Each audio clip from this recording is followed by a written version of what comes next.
I picked this up a while back, an entire magazine just on thrifting. How has it become so popular? I also found out that August 17th in the US is National Thrifting Day. This trend is absolutely exploding. And today we're going to talk about the history of thrifting, all the different ways you can buy secondhand, and the advantages of it. Hi there, welcome to The Peaceful Home. Today's video is actually first in a three-part series. Today we'll cover history and advantages. Number 2, we'll cover the problems with thrifting as well as my top tips. And the third video will be a tour of my favorite finds over the years. I've come up with 8 ways that we can get secondhand finds. If you think of anything else, let me know in the comments below. First, traditional thrift stores. Second would be thrift or vintage boutiques. Third, flea markets. Fourth, consignment stores. Fifth, antique stores. 6, online platforms. 7, garage sales, yard sales, estate sales. And lastly, and most inexpensively, family heirlooms or hand-me-downs. Whenever I'm traveling and want to go thrifting, what I put in to search in my maps is thrift stores or thrift shops. Now in the UK, they call these charity shops. And recently, a viewer from Australia told me that they call these opportunity shops or op shops. I think that's really cute. Here on the West Coast, we have boutique thrift stores from the Assistance League, discovery shops from the Cancer Society, Goodwill, Salvation Army, Savers, Deseret Industries, as well as various consignment stores, including the chain Plato's Closet. Flea markets have been around forever. The oldest ones go back to France, where they did open air markets. The Rose Bowl Flea Market is once a month in Pasadena. I believe it meets on the second Sunday of every month, and there are 2,500 vendors. They estimate that over 20,000 people attend each week. Now there are tons of online sites: Poshmark, ThreadUp, RealReal, FreeCycle, Facebook Marketplace, Etsy, and eBay. Now for a very long time, people were raised to be very frugal, and items were not tossed out, they were reused. Clothing was broken down bit by bit by bit until there were only scraps left. And even then, the American quilts were made with the tiniest scraps sewn together, making something beautiful out of nothing. According to Time magazine, Salvation Army were the first to come up with the modern day thrift store. Men who were down on their luck could go around with their push carts, gathering donations in exchange for a meal and housing. Around the same time in the US, a Methodist minister, Edgar Holmes, began Goodwill. He hired those that were less fortunate, giving them jobs where they could run their junk shops, as well as collecting donated items and repairing them. During the Great Depression and World War II, thrift stores bottomed out.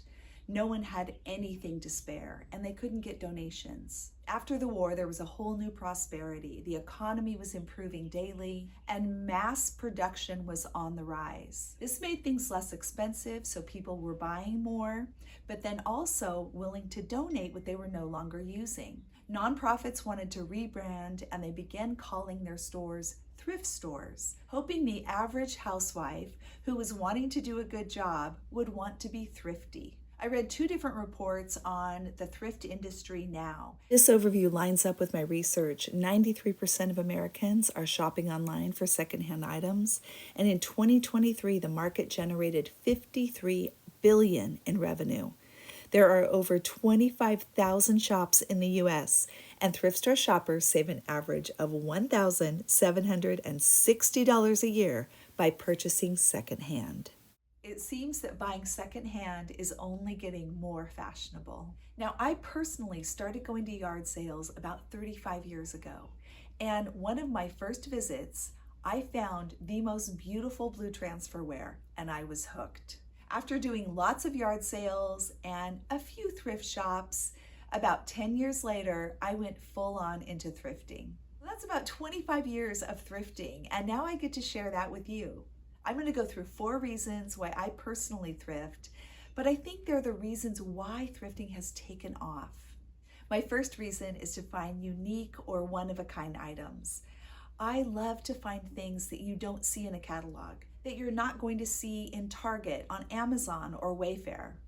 I've always been an old soul, and I love old things. It's all about the thrill of the hunt. So being able to find antiques, vintage items, even homemade things is so much fun. The second reason, thrifting is affordable. First off, almost everything is less expensive. I would say you're typically finding items that are 50 to 90% less than the original prices. And then there's always the chance of finding a really quality, expensive piece for a fraction of the price. One of the fun things in this magazine is these little blurbs called Thrifting Success Stories. I'm going to read you a couple.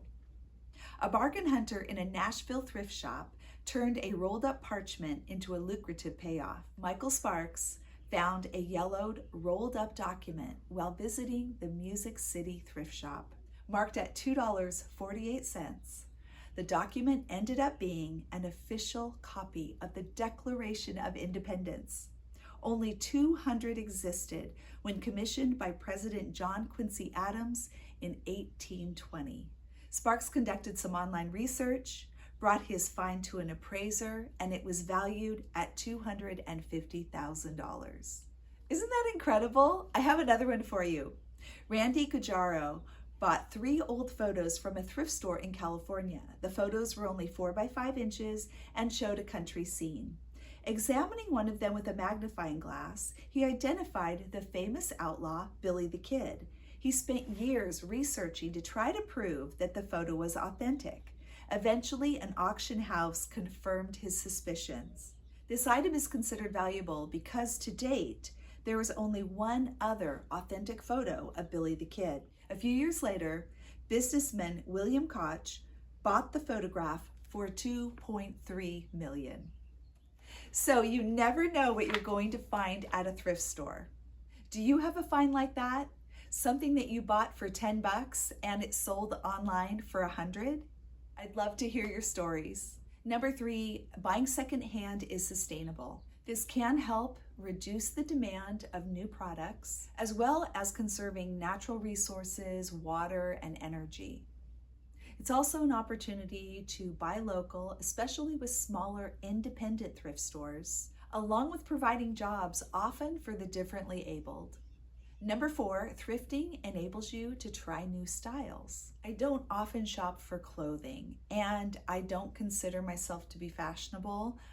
Thank you again, Tina, for your kind words in the comments saying that I do have fashion, but I definitely don't compared to my girls. I have 5 daughters, and I just think they dress in a way that is so cute, and it's hard to not feel old and out of date. But thrifting has allowed me to try some new things, because while I don't want to spend $30 on a new type of blouse, I will spend $5 and give it a try. The worst that happens is it gets passed on to someone else or donated. My husband and I are always doing projects out on the ranch, and I don't want to wear good clothing for that. He just went thrifting and bought a pair of jeans that he could wear for projects, get stain on them, holes in them, get them all beat up, and he doesn't have to worry about it. So I guess I'm adding a number 5. Shopping for kids is so nice because they wear through their clothes quickly. Why buy brand new when they end up with holes in the knees and stains down the front? Oh, I thought of one more. So this would be number 6. Thrifting allows you to buy a cheap item when you're waiting and saving up to buy something more expensive. So maybe you've just moved into your home and you have your eye on a dream dining room table, but you've got to save for it. In the meantime, you can go pick up a table for 20 bucks at a thrift store. So there you have it, the history behind thrifting and the reasons why it's become so popular.